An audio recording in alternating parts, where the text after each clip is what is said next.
ચારિત્ર પર શંકા રાખીને પતિએ એવું કારસ્તાન રચ્યું કે પોતે જ પોલીસ પકડમાં આવી ગયો।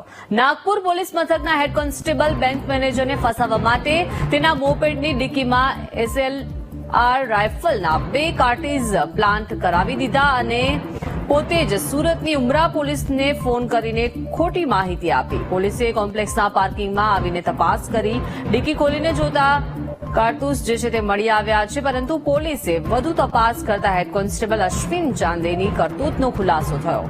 પોલીસે હાલ અશ્વિન ચાંદેની ધરપકડ કરી છે અને અશ્વિન ચાંદેને શંકા હતી કે તેની પત્નીને બેંક મેનેજર સાથે આડા સંબંધ છે।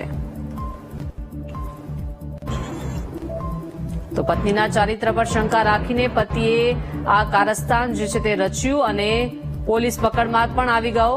નાગપુર પોલીસ મથકના હેડ કોન્સ્ટેબલ બેંક મેનેજરને ફસાવવા માટે આ સમગ્ર કારસ્તાન જે છે તે સમગ્ર ષડયંત્ર જે છે તે રચ્યું છે। બેંક મેનેજરને ફસાવવા માટે આ કાવતરું રચવામાં આવ્યું છે। તેમને શંકા હતી પત્ની અને બેંક મેનેજર વચ્ચે આડા સંબંધ હોવાની અને આ શંકાના આધારે સમગ્ર ષડયંત્ર રચ્યું છે।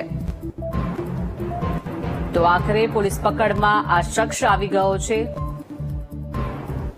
પત્નીને બેંક મેનેજર સાથે સંબંધ હોવાની શંકાએ પતિ દ્વારા આ ષડયંત્ર રચવામાં આવ્યું અને ઉમરા પોલીસની તપાસમાં હેડ કોન્સ્ટેબલના ષડયંત્રનો આખરે ખુલાસો થયો અને તે પકડમાં આવી ગયો છે। વધુ માહિતી સાથે સંવાદદાતા શૈલેષ જોડાઈ ગયા છે। શૈલેષ, પત્નીના ચારિત્ર પર શંકા રાખીને એક પતિએ આ સમગ્ર ષડયંત્ર જે છે તે રચ્યું છે અને આખરે પોલીસ પકડમાં આવી ગયો છે।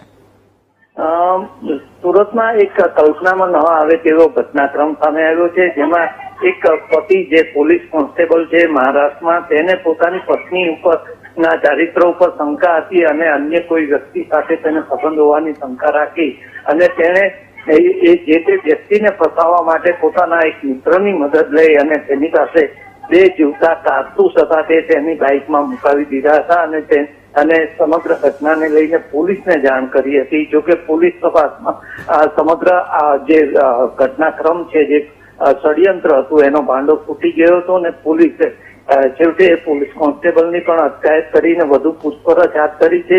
2 જીવતા કારતૂસ તે મહારાષ્ટ્રના જે નક્સલવાદી પ્રભાવિત વિસ્તાર છે ગઢચિરોલી, એ વિસ્તારમાંથી લાગ્યો હોવાની પ્રાથમિક વિગતો હાલ પોલીસ પાસે આવી છે। જી આભાર શૈલેષ, વિગત સાથે જોડાયા।